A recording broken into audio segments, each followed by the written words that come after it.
আসসালামু আলাইকুম। আজকে করব আলু ঝুরি ভাজা।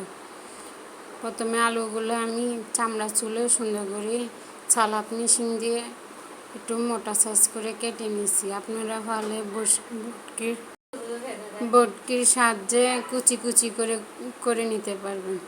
আমি এটা করি সুন্দর করে ধুয়ে পানি ঝরে নিয়ে দিয়েছি চাট মশলা, গরম মশলা দিয়ে স্বাদ মতন লবণ, একটু হলদি গুঁড়ো, একটু মরিচের গুঁড়ো দিয়ে ভালো করে মাখিয়ে নিয়েছি। ভালো করে মাখিয়ে নিয়ে 2 মিনিটের জন্য রাখি দিব। আমি একটা কড়াইয়ের ভিতরে তেল গরম দিয়ে দিছি, দিয়ে এই আলুগুলা সুন্দর করে দিয়ে দিছি, দিয়ে একটু চামচের সাহায্যে লাড়াচাড়া করে নিছি।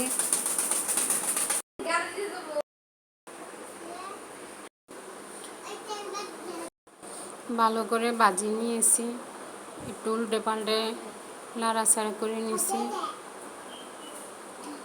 নাড়াচাড়া করে